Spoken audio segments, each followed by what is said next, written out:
Donc bonjour mesdames, bonjour messieurs. Nous sommes ravis, une fois de plus, donc, de vous accueillir à cette nouvelle webconférence, la première de l'année 2019. Donc soyez les bienvenus à cette webconférence. Je profite évidemment de la période pour vous souhaiter à tous nos vœux pour vous-même, vos proches, de bonheur, santé, succès.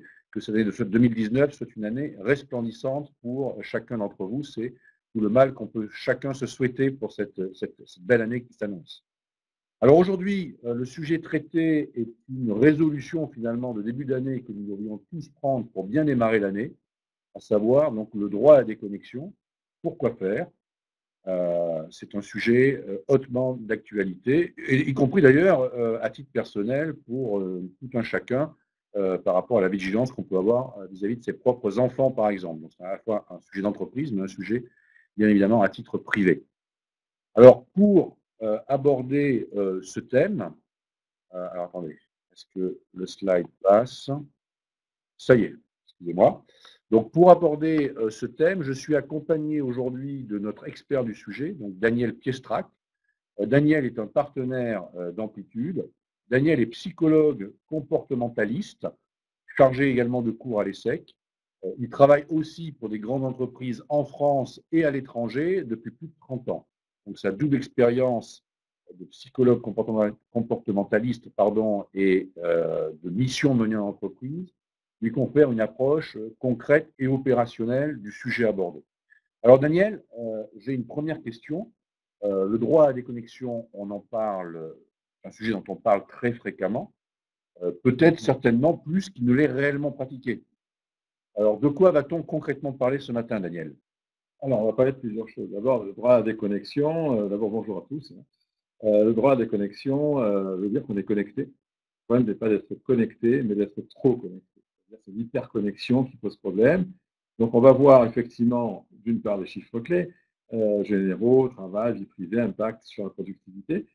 L'impact aussi de l'hyperconnexion sur la santé, qui est quelque chose de très important, on le verra tout à l'heure.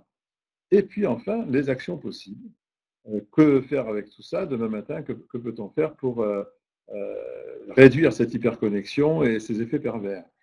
Et on citera ensuite un cas client, de manière à illustrer un petit peu les plans d'action et la façon dont on peut réduire cette hyperconnexion. Très bien. Alors, démarrons par le premier point, les chiffres. Ils sont, je crois, en effet assez parlants. Tu vas nous les montrer? Tout à fait. Alors, donc, au niveau des chiffres, il y en a beaucoup. Alors d'abord, le droit à la déconnexion, c'est une loi donc, qui est passée en France qui demande à ce qu'on puisse se déconnecter. En fait, d'après les dernières études que nous avons sur 2018, 88% des Français ont accès à Internet. C'était 57 millions de personnes, c'est énorme. Et on est encore à plus 0,9% par rapport à 2017. 58% des Français sont utilisateurs actifs des réseaux sociaux. Alors, les réseaux sociaux posent beaucoup de problèmes parce que, bien sûr, on est en communication avec le monde entier. Mais quand on communique avec le monde entier, en général, on communique beaucoup moins avec ses collaborateurs, avec ses proches, avec ses amis, parce qu'on est derrière le téléphone. Communiquer avec quelqu'un qui est au Brésil ou aux États-Unis ou même en France d'ailleurs. Mais en tous les cas, les connexions sociales de proximité en sont réduites. 93% des Français ont un mobile. Donc, le smartphone est un outil addictif, on va le voir un peu plus loin, et qui permet effectivement cette connexion sur les réseaux sociaux. 38 millions de personnes donc, ont un smartphone. 93% donc, des Français ont un mobile, mais aussi 81% ont un ordinateur, 41% une tablette. C'est un Français sur deux a une tablette, quelle qu'elle soit. Et la tablette est aussi un outil de connexion énorme et très, très addictif, effectivement. En moyenne, on passe en France 4h48 par jour sur Internet et 1h22 sur les réseaux sociaux. C'est énorme, c'est énorme. Et c'est quelque chose qui n'existait pas il y a encore 15 ans. Donc, c'est récent. 41% des Français estiment que les nouvelles technologies présentent plus d'opportunités que de risques, mais les risques sont souvent minimisés. On verra qu'ils sont plus importants que ce que l'on croit. 64% préfèrent réaliser leurs tâches numériquement quand cela est possible. Bon, c'est vrai que c'est plus facile aujourd'hui avec 2 pouces de taper sur des touches que de prendre son stylo et écrire, ce qui pose d'autres problèmes par ailleurs. 91% des Français pensent que la sécurité et la protection des données sont très importantes et 42% suppriment les cookies. C'est-à-dire que, en gros, pratiquement tout le monde dit bah, la sécurité, effectivement, c'est important, mais il y en a 1 sur 2 qui ne prend pas beaucoup de mesures, notamment sur les cookies, mais c'est un des nombreux problèmes de sécurité sur Internet. 36% utilisent un outil d'adblocking pour stopper l'affichage des publicités. Donc c'est un tiers. Bon, c'est moins. Maintenant, les publicités, malgré tout, sur certains sites, même si elles sont bloquées par les navigateurs, il y en a toujours quelques-unes qui passent malgré tout. Voilà pour quelques premiers chiffres. Ces chiffres démontrent une progression vertigineuse par rapport à il y a quelques années en arrière. Ces chiffres se conçoivent, à mon sens, aisément pendant le temps de travail, mais le problème, c'est qu'ils sont quasi les mêmes pendant le temps de pause, les congés, les loisirs. C'est bien ça le sujet. Alors, c'est bien ça le sujet. C'est-à-dire qu'en fait, dans le temps, on avait quand même l'univers du travail, qui était un univers particulier, avec ses collègues de travail, etc. Et puis l'univers personnel, avec ses amis, et quelquefois les amis du travail d'ailleurs. Enfin, en tous les cas, il y avait 2 univers. Aujourd'hui, ces 2 univers sont interconnectés et empiètent largement l'un sur l'autre, puisque 65% d'une part des personnes connectées, enfin possédant en tous les cas un smartphone, etc., se connectent une ou plusieurs fois par jour. Et en même temps, les réponses, 62% répondent aux emails, aux appels professionnels pendant les congés, ce qui est énorme. C'est-à-dire qu'auparavant, quand on était en congé, la seule façon d'être en contact entre eux, c'est carte postale qu'on envoyait. Aujourd'hui, on est en contact permanent. Ce qui augmente naturellement le niveau de stress. Ça, on en parlera un petit peu de façon plus détaillée après. La fréquence de consultation des emails professionnels est énorme. 42% plusieurs fois par jour. 33% une fois par jour. Donc, si on met une fois et plusieurs fois par jour, c'est 65% qui regardent pendant les vacances les emails tous les jours. C'est énorme. Alors, 62% qui répondent aux emails pendant les congés, est-ce un progrès dans l'organisation du travail, une régression? Comment cela se traduit-il en équilibre vie pro, vie perso? Je pense que le sujet est là, quelque part. Alors, ça pose plusieurs problèmes, en fait. Alors, bien sûr, c'est bien, lorsqu'on a une urgence, de pouvoir contacter son collaborateur qui est en vacances pour dire qu'est-ce qu'on fait pour tel client, pour telle chose, etc. Sauf que, lorsque la loi française, concernant les risques psychosociaux, précise dans la partie concernant le harcèlement moral, qu'effectivement, le fait d'envoyer des emails pendant les vacances, après les horaires de travail, à des heures plus ou moins avancées, 20, 21 heures, 22 heures, voire plus, etc., constitue l'un des éléments de harcèlement. Alors, naturellement, beaucoup de managers ignorent une fonction toute simple qui permet de dire moi, mon email, je travaille un petit peu tard, à 21 heures, j'envoie un email à un collaborateur, mais je peux en différer la transmission à 8h30 du matin ou 9h. Il n'est pas obligé d'être reçu tout de suite. Alors, c'est une fonction très simple à utiliser sur toutes les messageries et qui est très importante parce que, encore une fois, en cas de problème de harcèlement avec une plainte au prud'homme, etc., le juge va apprécier les interactions qu'il y a entre la vie professionnelle et la vie personnelle et l'envoi d'emails, le fait de recevoir des emails pendant les congés, d'être obligé de les consulter tous les jours, voire entrer en ligne de compte. L'effet, bien sûr, bénéfique, c'est que je suis en relation, donc je peux traiter les dossiers, les urgences. L'effet pervers, c'est que ça peut se retourner contre l'entreprise. Et en même temps, ça augmente le niveau de stress. Pendant les vacances, où on se détend, on pense à autre chose, eh bien, on pense à autre chose, oui, mais on pense aussi à son travail. Et on est en relation avec le travail. C'est-à-dire que le travail vient nous chercher pendant qu'on est en vacances. Mmh. Alors moi, j'avoue, très honteusement, que ça m'arrive. Ah oui. Et je ne le fais pas à titre personnel pour attendre une réponse dans le week-end de la question que j'ai posée. Je le fais parce que j'ai peur d'oublier, effectivement. J'ai quelque chose qui me passe dans la tête. J'ai peur de l'oublier le lundi quand j'arrive au bureau. Et je le fais. Je ne connaissais pas la fonction de retard d'envoi de messagerie que je vais m'empresser à titre personnel d'utiliser parce que je pense que c'est la réponse à ça. Ça sur toutes ces messages. Très bien. Merci Daniel. Alors je crois qu'il y a aussi d'autres chiffres qui concernent notre utilisation personnelle des médias numériques. Alors, ce que l'on voit aussi, c'est que d'un côté, 58% des gens, pendant leurs vacances, travaillent. En fait, finalement, au lieu d'être en vacances. Mais aussi, 54%, c'est dans le slide précédent, 54% des collaborateurs, pendant le travail, utilisent leur smartphone pour répondre à des WhatsApp, à des SMS, des messages, etc. C'est-à-dire qu'il y a aujourd'hui vraiment cette interaction des deux univers. C'est-à-dire les deux univers sont de moins en moins clairs et donc, naturellement, ça augmente encore une fois le niveau de stress, mais aussi cela a un impact important sur la productivité. On le verra tout à l'heure. Pas simplement parce que les gens se connectent, le temps de connexion, mais c'est le temps que l'on utilise à se remettre au travail après être connecté, de se remettre dans un dossier.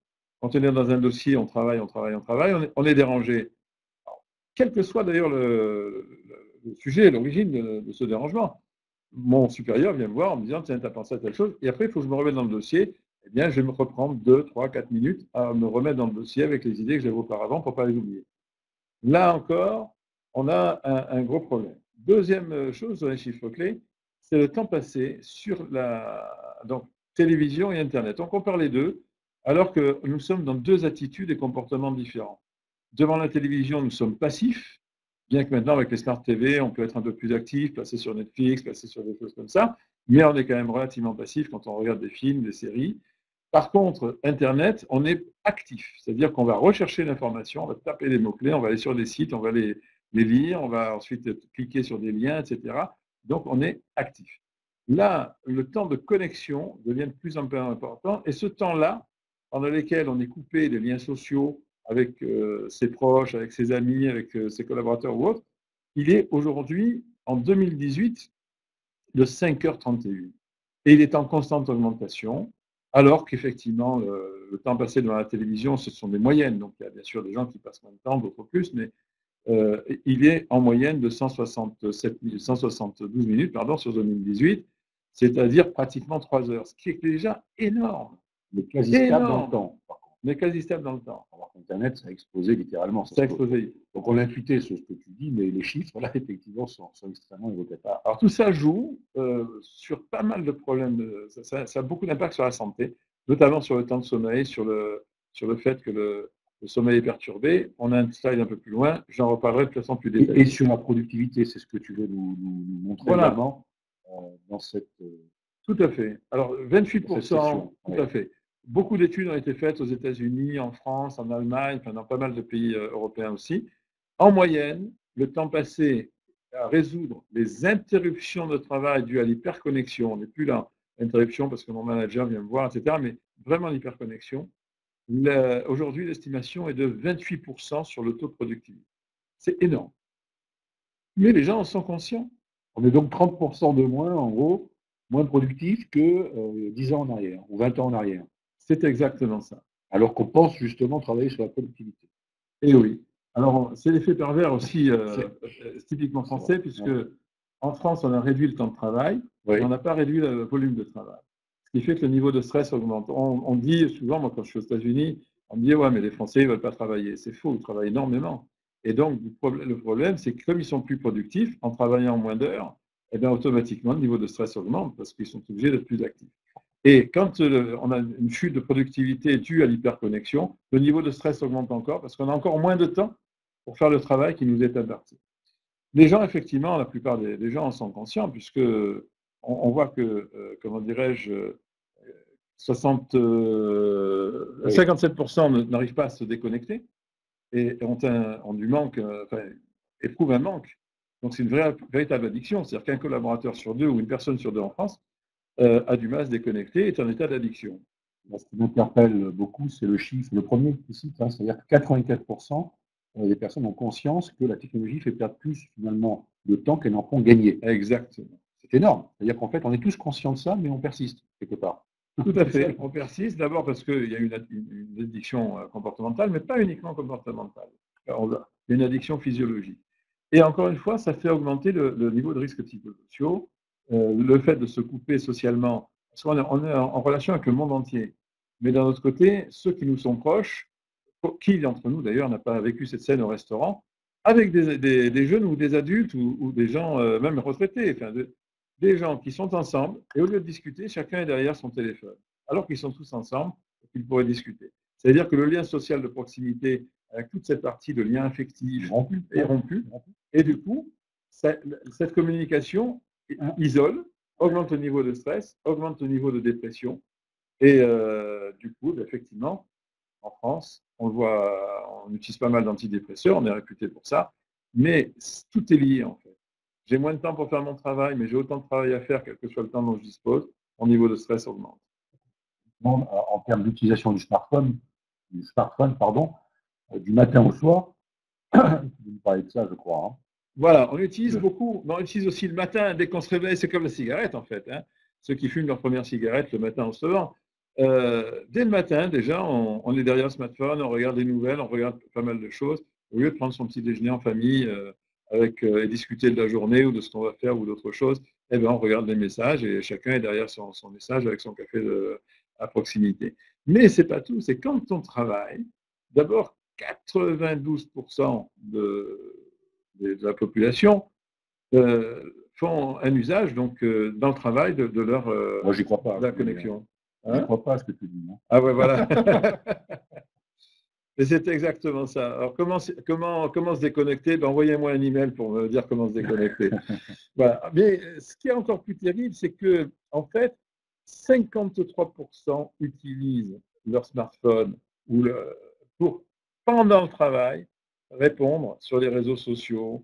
Et même, il n'y a que 22% des entreprises en France, je n'ai pas mis de transparent, mais il y a 22% des entreprises seulement qui, dans leur règlement intérieur, interdisent l'usage du smartphone ou du téléphone, en tous les cas, pendant les heures de travail. Mais ça n'empêche pas les gens d'avoir leur petit smartphone sous la table et de répondre à des SMS.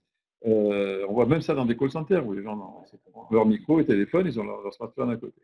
Le chiffre qui m'interpelle, c'est 41% de consultent la nuit. Ah oui, oui. Alors ça, là, je découvre. 41% d'entre nous consultent ces messages la nuit. Exactement.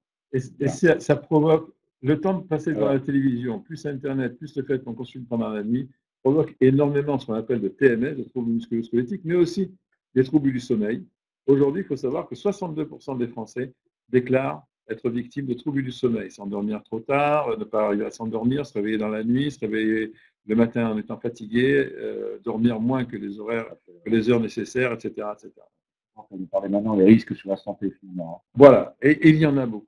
On va prendre le premier pour les textos, par exemple. Bon, ça, c'est amusant, c'est la tendinite des pouces, parce qu'on utilise tellement de textos qu'on a des tendinites. Et ça, même les sportifs connaissent ça en jouant au tennis. Qui n'a pas eu quelques tennis elbow? Le pas au pouce. Après, il y a le problème des troubles de l'audition et de la mémoire. L'audition, c'est dû à la lumière bleue. Il y a beaucoup d'études là-dessus, notamment par Essilor, qui montrent tous les effets négatifs sur la vision du fait de rester devant des écrans qui ne filtrent pas la lumière bleue et qui provoquent effectivement à terme des problèmes de vision, diminution une apparition d'un presbytie plutôt, etc., etc. Mais sur l'audition aussi, parce que beaucoup d'entre nous écoutent la musique avec des casques et naturellement l'écoutent un petit peu fort et petit à petit, pour ceux en tous les cas qui ont un terrain favorable, moi personnellement, j'ai fait de la musique en dehors j'ai fait pas mal de scènes, etc., où on a quand même des gros amplis, etc. Jamais eu de problème, parce qu'effectivement, on a toujours géré ça. Mais les gens ne le gèrent pas. C'est ça le problème. C'est moins permanent. Et c'est moins permanent. Donc, le nombre de personnes touchées par les acouphènes sont de plus en plus importants. Tout ça grâce au smartphone et grâce aux écouteurs que l'on a dans les oreilles en permanence. Tout ce qui est microbes et bactéries, bien sûr, parce qu'on porte, on porte le téléphone à l'oreille, mais aussi à la bouche. Et toutes les bactéries, puisqu'ils traînent partout, le téléphone, les gens ont éternué en étant à côté parce que j'avais posé. Toutes ces bactéries-là, bien sûr, je les récupère. Les douleurs à la nuque, alors ça, c'est très important parce que la plupart d'entre nous, on est comme ça sur le téléphone. C'est-à-dire que les cervicales jouent beaucoup. Et on a souvent des douleurs à la nuque. Et d'où, du fait, la contraction des muscles qui maintiennent les vertèbres cervicales, d'où donc un mal-être, d'où effectivement, là aussi, un certain niveau de stress. Et en même temps, quand on est comme ça penché, on est plié sur le diaphragme, ce qui augmente l'anxiété et le ressenti d'anxiété. Tu parles d'addiction aussi. Alors, tout à fait, je parle d'addiction. Juste avant, peut-être, si on revient juste sur le transparent, il y a un état de manque, l'addiction. On parle des radiations du téléphone, c'est plus ou moins prouvé, il y a beaucoup de discussions là-dessus. Les vibrations fantômes, je ne sais pas si ça vous arrive, mais si vous portez le téléphone très souvent dans la poche, même quand il n'y est pas, à un moment donné, vous sentez une petite vibration sur la cuisse, alors que le téléphone n'est pas là. les troubles du sommeil, comme j'ai parlé, et l'addiction. Alors, l'addiction, c'est quoi? Ça vient du latin addicere, qui est la contrainte par corps, une forme d'esclavage, et par définition, en tous les cas par extension, c'est un processus par lequel un comportement qui peut fonctionner à la fois pour produire du plaisir et pour soulager un malaise intérieur, mais qui est utilisé sur un mode qui est caractérisé par l'échec répété dans le contrôle de ce comportement et sa persistance en dépit des conséquences négatives. Alors, vous allez me dire, oui, c'est vrai pour l'alcool, on boit, on sait qu'on risque une cirrhose, etc. C'est vrai. Mais c'est vrai aussi pour le téléphone, pour le smartphone. Qui d'entre nous n'a pas pris son smartphone dans la voiture en conduisant, en pensant que c'est pas grave, je peux répondre avec un pouce tout en regardant. Mais en fait, je regarde un petit peu. Aujourd'hui, c'est strictement interdit. Il y a des amendes sont très chères, mais ça n'empêche pas de le faire. C'est-à-dire qu'on a du mal, même s'il y a un risque, à s'en séparer. Et donc, les dépendances, les addictions, en fait, ont un impact sur la physiologie, les échanges avec nos neurotransmetteurs, la psychologie, parce qu'il y a un impact psychologique, on va le voir, un impact naturellement social, quand on est addict à l'alcool, à la drogue, etc., eh bien, on se coupe du monde, mais quand on est addict au smartphone, aussi. Et ça, c'est terrible. Et en fait, une addiction comportementale, parce que l'habitude fait que j'ai mon smartphone à côté, je discute avec un ami, et puis il y a un petit blanc qui s'installe, où mon ami part se laver les mains, par exemple, avant le repas, hop, je reprends mon téléphone. C'est un réflexe, je ne pense même pas, tiens, je vais prendre mon téléphone. C'est le réflexe. C'est comme allumer une cigarette, comme aller sur un paquet de cigarettes. Alors, si on parle effectivement de cette transcription sur les addictions aux réseaux sociaux, justement, et des provocations potentielles. Alors, je vois sur ce slide effectivement que tu parles d'addiction, tu parles voire même de burn-out. C'est extrêmement sérieux. Tout à fait. Il est donc, à mon sens, urgent d'agir. Il est très urgent d'agir parce qu'en fait, dans tous les pays industrialisés, nous avons ce problème-là. Sauf que les risques psychosociaux, il y a des tas de pays qui s'en moquent éperdument. Aux États-Unis, vous êtes dépressif, on vous dit rentrez chez vous, on va vous licencier, vous allez être tranquille, vous pouvez être dépressif tant que vous voulez. Enfin, un certain nombre d'entreprises. En plus, c'est permis sur le plan légal. En France, c'est pas ça. C'est qu'en fait, il y a le risque psychosocial est réel, la baisse de productivité est réelle, et la fatigue, le retard qui est pris dans le travail, et le fait de ne plus pouvoir faire face, tout en disant à son manager qu'on va y arriver, etc., tout ça augmente le niveau de stress, le niveau des dépressions, d'anxiété, et tout ça sont des signaux qui, petit à petit, amènent au burn-out, notamment si on n'en fait pas état à son DRH ou si on ne dispose pas d'outils de prévention des risques psychosociaux comme ceux dont on dispose avec amplitude, d'ailleurs, dont on parlera peut-être à un autre moment. Urgent d'agir. Qu'est-ce qu'on peut concrètement faire, Daniel? Alors, c'est à la fois simple et complexe. C'est simple parce que, effectivement, on peut faire des séances d'information, de sensibilisation, avec des exercices concrets, etc. Mais est-ce que ça sert à quelque chose? Oui, parce que les gens, ils vont être sensibilisés. Est-ce qu'ils vont changer de comportement? Eh bien non. Je peux vous dire que la cigarette tue, je peux dire à un fumeur que la cigarette, c'est pas bon. Ben, c'est pas ça. Pour un certain nombre, très faible, peut-être ça va les inciter à réduire ou à arrêter, très faible ou à passer à la cigarette électronique. Mais pour la plupart, ils continueront à fumer. Ça veut dire que l'information et la désensibilisation est importante, mais pas suffisante. Et donc, on va ensuite faire de la formation. C'est plus pareil. L'information, on le fait avec des conférences, avec comment dirais-je, la communication. Mais la formation a un impact beaucoup plus important sur le plan comportemental, parce qu'on va faire des exercices. Le formateur va faire des exercices concrets, débriefer derrière l'exercice. Donc, et petit à petit, va commencer à demander, à pratiquer, mettre en pratique certaines petites choses, petites actions qui petit à petit vont permettre de se déconnecter. Bien sûr, toute la communication, basée sur le bon sens numérique, etc., parce que la connexion, elle est utile, elle est nécessaire, elle est indispensable dans une entreprise. Naturellement, moi, le matin, quand j'arrive à mon bureau, je regarde mes emails. Mais Tu ne l'étais pas avant? Ça dépend. Ça m'arrive. Ça m'arrive. Parce qu'en plus, moi, comme je travaille beaucoup dans différents pays avec des problèmes de fuseau horaire, etc., donc effectivement, ça m'arrive. Enfin, c'est un peu différent. Je suis, comment dire, c'est pas mon manager qui m'appelle, c'est mes clients. Bref, peu importe. Modèle de message, donc de prévention, donc ça, on donne des modèles de message, comment faire pour la diffuser. Et puis, toujours la communication avec des approches comportementales. Et, naturellement, à un moment donné, il va falloir aussi mettre en place des actions de coaching personnalisé, téléphonique, sur des petits entretiens brefs. Ne serait-ce que avoir la personne au bout du fil, un quart d'heure par jour ou tous les 2 jours, de manière à faire le point avec elle sur les exercices qu'on lui a donné à faire, voir quel est l'impact, quelles sont les pensées naturellement qui sont liées au fait de réduire la culpabilité. Je n'ai pas vu l'email peut-être suffisamment tôt. Dès que je reçois un message, même s'il est publicitaire, parce qu'on reçoit des emails publicitaires aussi sur Gmail ou autre, on culpabilise. Si je ne le vois pas dans la seconde qui suit, il va arriver quelque chose. Ben non, il n'arrive rien. Si je regarde 10 minutes après, ça ne va pas changer le monde. Même si c'est un ami qui m'envoie un email. Alors, on n'a pas le temps dans la partie de détailler toutes les actions. Oui. Les actions d'ailleurs que tu as pu mener ou qu'on a pu mener ensemble d'ailleurs chez les clients. Est-ce qu'on peut peut-être en détailler une justement pour montrer le sens concret de l'opération et les résultats obtenus quelque part?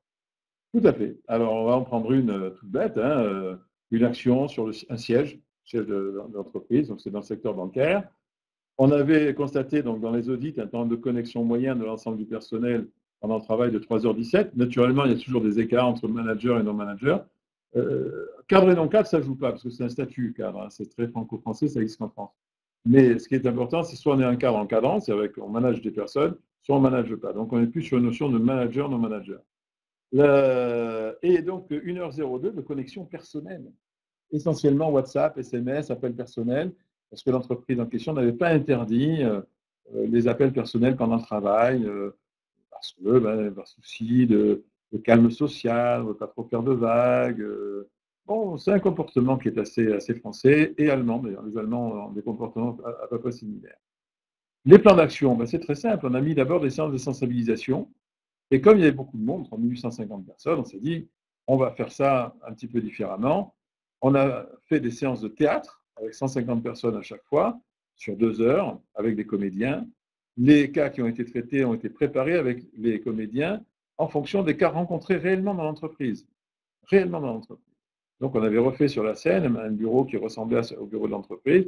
Et là, il y a une prise de conscience, parce que quand on voit une pièce ou un film, quelquefois, qui nous touche, il y a une prise de conscience qui est faite. Mais ce n'est pas suffisant. Donc après, il y a eu des séances de formation avec les managers, avec une communication mise en place avec la DRH, et la modification du règlement intérieur concernant les appels et l'utilisation du smartphone pendant les heures de travail. Donc ça a été négocié avec le CE. Coaching téléphonique pour 178 personnes qui a pris une enquête, parce qu'on a, c'est pas marqué là, mais on avait fait une enquête auprès du personnel, sur les 3850 personnes, avec un taux de réponse de 74% quand même, qui était pas mal. Et là, on a repéré qu'il y avait un certain nombre de personnes qui étaient addictes. Bon. Comme ces personnes-là, donc, à la fin du questionnaire, pour ceux qui étaient addicts, il y avait apparaissait, parce que des algorithmes qui permettaient de faire le calcul, apparaissait un petit message leur disant, si vous souhaitez qu'on vous aide davantage, entrez ici, appuyez sur ce bouton, et à ce moment-là, on avait leurs coordonnées, puisque l'enquête était anonyme. Résultat tenu au bout de 6 mois. Alors, coaching téléphonique, ça peut être un appel qui dure 5 minutes, 10 minutes. C'est juste pour faire le point avec les exercices qu'on a donné à faire. 6 mois seulement. 6 mois. Voilà. Réduction du temps de connexion à 14 minutes, au lieu d'1h02, ce qui est quand même pas mal. Enfin, tout aide. C'est-à-dire que vous savez, dans les comportements, les situations dans lesquelles on se trouve influencent au moins pour 50% de nos comportements. Si je suis dans une situation de travail permissive, eh bien, si on me permet de téléphoner à mes amis, à mes enfants pour la sortie d'école, etc., je ne vais pas me priver. Maintenant, si la situation ne le permet plus, je vais trouver d'autres dérivatifs. Et effectivement, en général, c'est plus rapide de passer un SMS que de passer un coup de fil. Si je simplifie, 20% de réduction en gros de temps de connexion sur 60 sur une heure, et puis environ 10% d'augmentation de la productivité. C'est ça. Donc moi, je dirais, après 6 mois, donc c'est quand même quelque part très parlant et rassurant. Parce que finalement, on voit qu'avec des actions relativement simples à mettre en place, on obtient ce genre de résultat. Ça veut dire qu'on peut se soigner, docteur, alors. C'est ça, la conclusion. Alors, c'est la conclusion. En même temps, on a rattrapé 9% de productivité. On est encore sur 28% de perte. On est quand même encore à 19%. Il y a encore des progrès à faire. Non, mais c'est 6 mois. On peut toujours améliorer. On est à 6 mois. Maintenant, ça se soigne. Maintenant, ce qu'il faut savoir, c'est que le droit à la déconnexion, c'est une chose, mais ça ne veut rien dire. Tout le monde a le droit de se déconnecter. Par contre, l'envie de se déconnecter n'est pas la même d'un individu à l'autre. Et au-delà du droit à la déconnexion, se pose le problème de l'envie de se déconnecter et de passer à des connexions maîtrisées et raisonnables. et en même temps donc, de sortir de l'hyperconnexion pour certains d'entre nous, parce que tout le monde n'est pas hyperconnecté, mais une personne sur deux, en gros, l'est hyperconnectée. On le voit, on l'a vu avec les différents graphiques. Donc les changements de comportement ne peuvent se faire de façon rapide et efficace qu'en étant accompagnés au travers d'actions concrètes.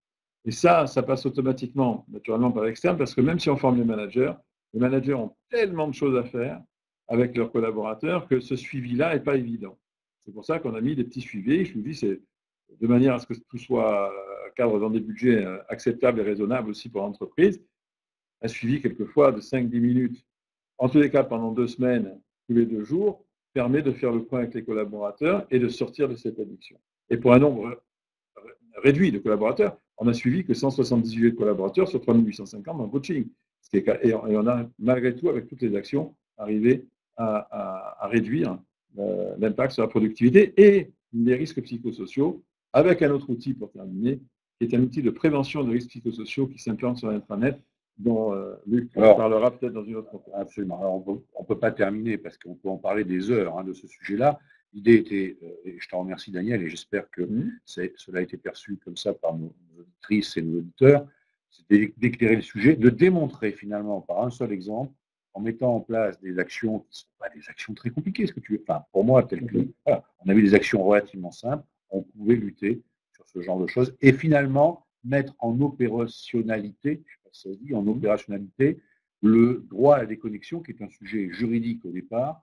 On peut l'opérationnaliser avec des actions de cette nature-là. C'est également ce que Daniel et Amplitude peuvent vous aider à faire, que ce soit au travers d'actions de formation, d'actions d'accompagnement individuel, d'accompagnement collectif. On peut aussi organiser des séminaires sur cette thématique-là, avec des comédiens, par exemple, qui puissent reproduire un certain nombre de scènes. Il y a tout un tas d'outils qu'on peut mettre en œuvre et qui peuvent être extrêmement efficaces pour effectivement améliorer les situations. Peut-être pas les supprimer totalement, mais en tout cas les améliorer grandement. Tout à fait. En sa vie, j'ai pris le cas d'une entreprise quand même assez importante, mais il faut savoir que toutes ces techniques s'appliquent aussi sur une entreprise de 100 personnes ou 150 personnes. Ce n'est pas la taille qui compte. C'est le fait que ce droit à déconnexion s'applique à toutes les entreprises et les actions sont pas menées pour toutes ces entreprises. Alors, notre promesse terminée à 12h est presque tenue, nous sommes à 12h02, donc il nous reste aujourd'hui à conclure. Alors, sauf si j'en ai pas vu pour l'instant, bien entendu, il y a des questions auxquelles vous souhaitez qu'on réponde par chat, et on se fera un plaisir avec Daniel de le faire, si vous le souhaitez évidemment. Mais on arrive là au terme de notre webconférence. Merci encore Daniel, merci beaucoup. Merci à vous d'avoir participé et j'espère que ce sujet vous a suffisamment éclairé pour donner envie d'aller plus loin, qui est aussi bien entendu l'objectif de cette webconférence. Je vous annonce également la prochaine qui est sur un thème connexe, puisqu'on va parler de confiance et plein-être au travail, le duo gagnant pour retourner les talents.